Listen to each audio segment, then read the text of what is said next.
بسم اللہ والصلاة والسلام علی رسول اللہ اما بعد۔ یہ صفحہ نمبر ہے 250 اور آیت نمبر ہے 99 اور 90۔ اعوذ باللہ من الشیطان الرجیم، بسم اللہ الرحمن الرحیم۔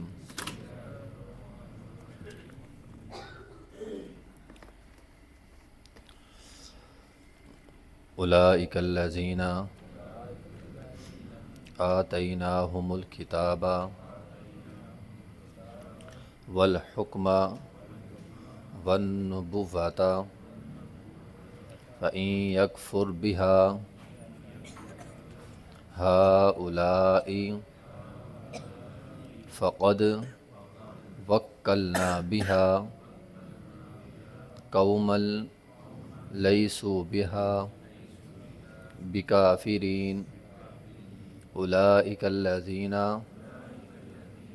ھدی اللہ فبہداہم اقتدہ قل لا اسألکم علیہ اجرا ان ہوا الا ذکری للعالمین۔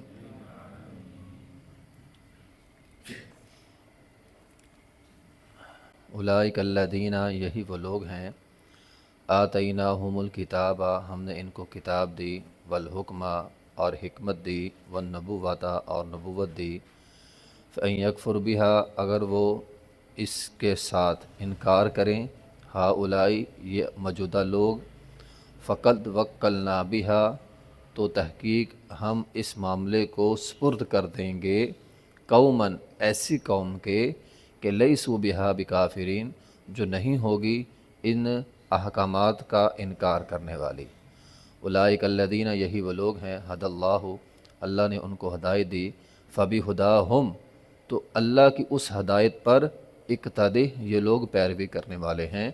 قل لا اسألکم، قل کہہ دیجئے نہیں میں سوال کرتا، علیہ اس پر، اجرن کسی اجر کا، ان ہوا نہیں ہے یہ، الا مگر ذکری للعالمین، جہان والوں کے لیے ایک نصیحت۔ اولئک الذین آتیناہم الکتاب، یہ انبیاء کی جماعت تھی، پیچھے تقریباً 18 انبیاء کا قصہ نام اللہ تعالیٰ نے بیان کیا ہے، تو یہ انبیاء کی ایک جماعت ہے۔ اللہ تعالیٰ نے انبیاء کی جماعت کو 3 چیزیں عطا فرمائیں، الکتاب والحکم والنبوۃ۔ تو کتاب سے مراد آسمانی کتاب ہے، یا پھر صحیفے، صحف ابراہیم و موسیٰ، صحیفے بھی انبیاء کو ملے، کتابیں ملیں انبیاء کو۔ والحکم، حکم سے مراد وہ طاقت جس کے ذریعے انہوں نے امر بالمعروف اور نہی عن المنکر کا کام کیا۔ والنبوۃ، اور نبوت، نبوت اللہ تعالیٰ نے عطا کی، نبوت سے مراد وہ ہدایت جس کے ذریعے انہوں نے لوگوں کی رہنمائی کی۔ تو ہمیں حکم یہ ہوا ہے کہ ہم نے اس کی پیروی کرنی ہے۔ فإن یکفر بہا، اگر یہ لوگ انبیاء کی جماعت نے یہ حکم، نبوت اور کتاب جن پر پیش کی اپنے اپنے دور میں، اور خاص طور پہ نبی علیہ الصلوۃ والسلام کے بارے میں کہا جا رہا ہے، آپ اپنی کتاب اٹھا کر اپنے سامنے لوگوں کو پیش کریں، اگر آپ کے سامنے لوگ یعنی مشرکین مکہ انکار کر دیں گے، فقد وکلنا بہا، تو ہم آپ کے لیے ایک نئی جماعت تیار کریں گے، ہم اس کتاب کو کسی اور قوم کے سپرد کر دیں گے، ایسی قوم کے سپرد کریں گے جو اس کا انکار نہیں کرے گی۔ تو پھر ہوا بھی ایسے ہی، مشرکین مکہ نے انکار کر دیا، اللہ نے صحابہ جیسی عظیم جماعت عطا کی، اور پھر صحابہ میں ایک تو صحابہ تھے مہاجرین، دوسرے صحابہ تھے انصار۔ انصار نے مہاجرین کے لیے، نبی علیہ الصلوۃ والسلام کے لیے وہ قربانیاں دیں جو اپنے بھی نہ دے سکے۔ ہوتا یہی ہے نا، آج کے دور میں بھی ایسا ہوتا ہے، اگر کوئی مشرک بندہ ہو، قبر پرست ہو، اگر وہ اپنے شرک کو چھوڑ دے اور یہ بات کہہ دے کہ میں اب توحید والا ہوں، سب سے بڑا اسے خطرہ یہ ہوتا ہے کہ میرے خاندان والے مجھے چھوڑ دیں گے، اور چھوڑ بھی دیتے ہیں، دوست یار چھوڑ دیتے ہیں، بندے کو خطرہ ہوتا ہے یار دوستی یاری ختم ہو جائے گی ساری، محلے داری ختم ہو جائے گی، رشتہ داری ختم ہو جائے گی، اور پھر بندہ جو ہے وہ چھوڑتا نہیں ہے کہ میں اتنی سخت نہیں رکھتا کہ میں ان سب کی جو ہے وہ دشمنی مول لوں، تو بندہ چھوڑتا ہی نہیں۔ تو اللہ تعالیٰ فرماتے ہیں چھوڑ دیں، دشمنی مول لے لیں، کوئی بات نہیں، خیر ہے۔ اگر آپ یہ سمجھتے ہیں کہ میرے دوست یار تھے، مجھے ایسے دوست یار کبھی نہیں ملیں گے، تو ہم دیں گے، عقلنا بہا، ہم آپ کو نئے دوست دیں گے۔ اگر خاندان کا مسئلہ ہے، خاندان سارا مشرک ہے، اور اگر آپ توحید والے ہو جائیں گے تو خاندان والے آپ کو چھوڑ دیں گے، ابراہیم علیہ السلام کو جیسے چھوڑ دیا، کوئی بات نہیں، خیر ہے، ہم نیا خاندان دیں گے، ٹھیک ہے، ہم نئے رشتہ دار دیں گے، ہم نئے محلے دار دیں گے۔ اور ایسا ہوا، صحابہ کرام تو تھوڑے تھے مکہ میں، انہوں نے چھوڑ دیا، رشتہ داری چھوڑی، خاندان چھوڑے، گھر بار چھوڑا، سارا کچھ چھوڑ دیا، مدینہ چلے گئے۔ اللہ نے انصار وہ لوگ دیے جنہوں نے اپنوں سے بڑھ کر کام کیا۔ کوئی اپنا بھی یہ جملہ نہیں بول سکتا میرا یہ باغ ہے آدھا تم لے لو، کوئی سگا بھائی نہیں بولتا، سگا بھائی بھی کہتا ہے یہ 1 انچ میرا ہے، مجھے واپس کرو۔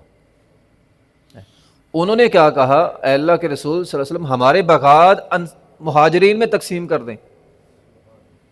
آپ علیہ الصلوۃ والسلام، صحیح حدیث ہے، آپ علیہ الصلوۃ والسلام نے فرمایا نہیں، میں مہاجرین میں تمہارے باغ تقسیم نہیں کروں گا، ہاں البتہ یہ کروں گا کہ مہاجرین تمہارے کام میں تمہارا ہاتھ بٹائیں گے، باغ تمہارے رہیں گے۔ وہ سعد بن ربیع نے کیا کہا تھا وہ عبد الرحمن بن عوف سے کہ میری 2 بیویاں ہیں، ایک تم لے لو، میں طلاق دے دیتا ہوں۔ ایسا کوئی اپنا نہیں کرتا، کوئی بھی نہیں کرتا۔ تو اللہ تعالیٰ نے ایسی جماعت دی جو انہیں چاہنے والی تھی، جو ان کے رشتہ دار بھی بن گئی، محلے دار بھی بن گئی، اور ان کا سارا کچھ ہی بن گیا۔ تو ایسی جماعت اللہ تعالیٰ نے جو ہے وہ دی۔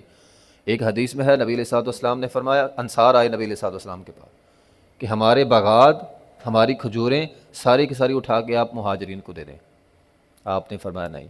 پھر وہ واقعہ بھی انصار اور مہاجر کا ہے جس پر قرآن اترا تھا کہ ایک مہاجر کو بھوک لگی ہے، وہ نبی علیہ الصلوۃ والسلام کے پاس آیا، آپ نے ایک انصاری کے ساتھ بھیج دیا، وہ انصاری اپنے گھر میں لے گیا، اور گھر میں کھانے کو کچھ نہیں، گھر میں کھانے کو کچھ نہیں ہے، اور بیوی وہ بھی کتنی مہمان نواز ہے، اس نے کہا کھانے کو کچھ نہیں، تھوڑا سا پڑا ہے، میں دے دیتی ہوں، بہانے سے دیا بند کر دوں گی تاکہ مہمان کھا لے۔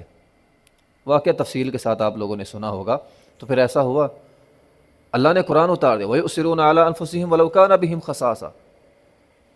یہ وہ لوگ ہیں جو اپنے اوپر دوسروں کو ترجیح دیتے ہیں، حالانکہ ضرورت خود ہے، بھوک خود کو لگی ہوئی ہے، لیکن اٹھا کے مہاجرین کو دے رہے ہیں۔ تو یہ بات اللہ تعالیٰ ہمیں سمجھانا چاہتے ہیں کہ اگر تم توحید پر آ جاؤ تو تنہا نہیں رہو گے، چھوڑنے والے چھوڑ جائیں گے، ہم نئے لوگ دیں گے، دوست چھوڑ جائیں گے، نئے دوست ملیں گے، خاندان چھوڑ جائے گا، نیا خاندان ملے گا۔ ابراہیم علیہ السلام کو سارے چھوڑ دے، انہوں نے شام میں جا کر نیا اپنا خاندان اور نیا کنبہ قبیلہ جو ہے وہ بات کر لیا۔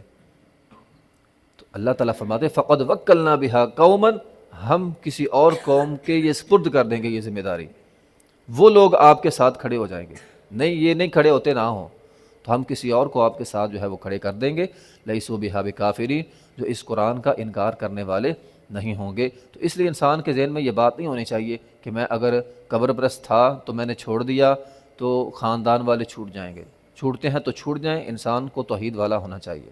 عبداللہ بن سلام رضی اللہ تعالیٰ فرماتے ہیں میں یہودی تھا، پہلے یہ یہودیوں کے عالم تھے، بعد میں مسلمان ہوئے، کہتے میں حیران ہوتا تھا دیکھ کے ایسا بھائی چارہ ہے انصار اور مہاجرین میں۔ میں یہودیوں کا عالم تھا، میں نے دنیا پھری ہوئی تھی، میں جاتا تھا ادھر ادھر علاقوں میں، ایسا بھائی چارہ میں نے نہیں کبھی دیکھا تھا، اور پھر بعد میں یہ بھی مسلمان جو ہے وہ ہو گئے تھے۔ تو بہرحال انصار اور مہاجرین کا بھائی چارہ اللہ تعالیٰ نے بنایا تھا۔ اولئک الذین، یہی وہ لوگ ہیں، ہدی اللہ، اللہ نے ان کو ہدایت دی، فبہداہم، تو ان کی ہدایت کی اقتدی، آپ پیروی کریں۔ تو جو اللہ تعالیٰ نے ان انبیاء کو ہدایت دی ہے، آپ کی یہ ذمہ داری ہے، آپ نے اس ہدایت کے پیچھے چلنا ہے۔ انبیاء جتنے بھی آئے اللہ تعالیٰ نے ان کی بنیاد ایک رکھی، توحید ایک تھی سب کے پاس، فروعی مسائل کے اندر اختلافات موجود تھے، بلکہ بعض انبیاء تو ایسے تھے ہمارے اور ان کے فروعی مسائل بھی ایک تھے۔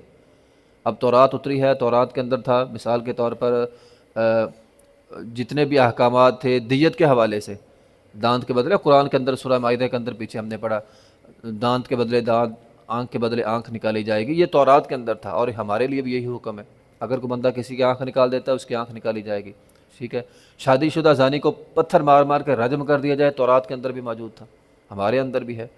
یہودیوں کے ہاں واقعہ پیش آیا، تو ایک یہودی کو انہوں نے گدھے کے اوپر بٹھایا تھا منہ کالا کر کے، نبی علیہ الصلوۃ والسلام نے پوچھا یہ کیا کیا؟ انہوں نے کہا جی اس نے زنا کیا ہے۔ تو فرمایا منہ کالا کیوں کیا، گدھے کے اوپر کیوں بٹھایا؟ انہوں نے کہا جی ہماری تورات میں یہ سزا موجود ہے۔ فرمایا لاؤ تورات لائی گئی، وہاں رجم تھا، آپ علیہ الصلوۃ والسلام نے ان کو رجم کیا، اور آپ علیہ الصلوۃ والسلام نے فرمایا اے اللہ میں نے تیرا یہ حکم جو رجم والا تھا اس کو زندہ کر دیا۔ تو انبیاء کی بنیادی باتیں ایک ہی تھی، بعض اوقات فروعی مسائل کے اندر جو ہے وہ اختلاف تھا، تو فرمایا اے پیغمبر آپ نے یہ ان انبیاء کو جو ہدایت ملی ہے، جو شریعت ملی ہے، آپ نے بھی اس کی پیروی کرنی ہے۔ قل لا اسألکم علیہ اجرا، آپ کہہ دیں کہ میں تم پر کسی مزدوری کا سوال نہیں کرتا۔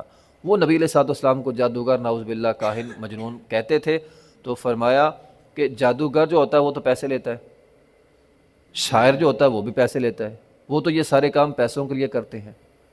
میں شاعر بھی نہیں ہوں، میں جادوگر بھی نہیں ہوں، میں تم سے کسی مطالبہ ہی نہیں کرتا، کوئی بھی کسی پیسے کا، کسی مال کا مطالبہ نہیں کرتا، میں تمہیں اللہ کا پیغام جو ہے وہ سناتا ہوں۔ ان ہوا الا ذکری للعالمین، یہ ذکر، یہ نصیحت، یہ قرآن عالمین کے لیے، قرآن پورے عالم کے لیے، چونکہ یہ اللہ کی کلام ہے اور اللہ رب العالمین ہے، تو قرآن بھی عالمین کے لیے، اللہ بھی سب کے لیے، قرآن بھی سب کے لیے ہے، تو قرآن پوری انسانیت کے لیے، قیامت تک کے لیے۔ یہ ہماری ذمہ داری اب، چونکہ انبیاء نے اب نہیں آنا، کسی نبی نے نہیں آنا، ہماری ذمہ داری ہے کہ قرآن کو دنیا کے کونے کونے تک پہنچائیں۔ تو بہرحال سابقہ انبیاء کے نقش قدم پر چلنا، ان کی سیرت پر چلنا، یہ ہمیں حکم ہوا ہے۔ البتہ اگر کوئی حکم ہماری شریعت میں مختلف ہے تو ہم وہ مانیں گے، ورنہ بنیاد توحید جو ہے وہ سب انبیاء کی ایک رہی ہے۔ موحد آدمی ہی انبیاء کے نقش قدم پر ہوگا، جو موحد نہیں ہے، توحید والا نہیں ہے، مشرک ہے، وہ انبیاء کے راستے پر نہیں ہوگا۔ وآخر دعوانا الحمدللہ رب العالمین۔